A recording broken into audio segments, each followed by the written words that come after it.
Շնորհակալություն մեծարգո նախագահ, շատ համապատրաստից ելույթ ինձ մոտ պիտի լինի, որովհետև ճիշտն ասած մտքովս չէր անցնում, որ սրա մասին խոսելու կարիք կլինի, բայց ով եթե ոչ ես պիտի սրա մասին խոսեմ, որովհետև ժողովրդական արտիստները, վաստակավոր արտիստները, շատ վաստակավոր եւ ժողովրդական արտիստների առաջին սահմնային փուլում, այսպես առաջին քայլերից իհարկե մասնակցություն ամեն դեպքում եղել է։ Փորձեմ ավելի մեղմ տոներով ասել, նախ պարոն Սիմոնյան, այո, հիմնականում շատ ստվար զանգվածը ձեր ասած ճանապարհով է ստացել ժողովրդական եւ վաստակավոր արտիստներ, բայց մի հատված էլ կա, որ դրա հակառակ ճանապարհով է ստացել, ինչպես Տիկին Ղազարյանը նշեց, այսինքն նրանց ձայնը կտրելու, այդ պահին բերանը փակելու համար, այսպես ասած, տրվել է կոչում, լավ է վաստակավոր, շատ ավելի լուր մնալու համար ժողովրդական արտիստ, այս երկու տարբերակն է եղել։ Բայց ինչ եմ ես ձեզ ուզում ասել,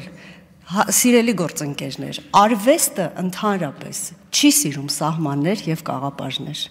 Եվ այո, շատ դժվար է պատկերացնել, ասենք Ամերիկայի Միացյալ Նահանգների ժողովրդական արտիստ Բիյոնսե կամ Մայքլ Ջեքսոն, Գերմանիայի Դաշնության ժողովրդական արտիստ Ռամշտեյն, ասենք, չգիտեմ, Մեծ Բրիտանիայի ժողովրդական արտիստ Էդ Շիրին կամ Ադել եւ այլն, չի լինում այդպիսի բաներ։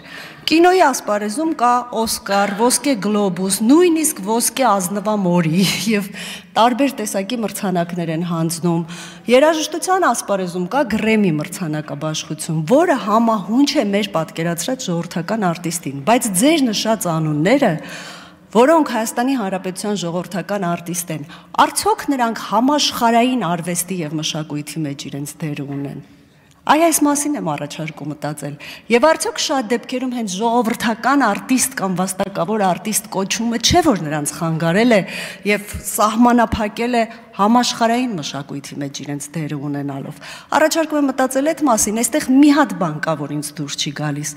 Ձեզ դուր չի գալիս մեր վարքագիծը, որ մենք փորձում ենք կաղապարները կոտրել եւ ժամանակին համահունչ քայլել եւ մարդկանց տալ ազատություններ, մեզ էլ դուր չի գալիս, որ դուք անընդհատ փորձում եք այս զարգացում ցանկացող երկրին գցել այդ հին ճիրանները եւ թույլ չտալ առաջ գնալ։ Այդպես չի լինում։ Միշտ հիշեք, արվեստը կաղապարներ եւ սահմաններ չի ճանաչում։ Արվեստը մեռնում է այն ժամանակ, երբ որ քաղաքականությունը փորձում է իրեն դարձնել իր խամաճիկը։ Շնորհակալություն։ Շնորհակալություն։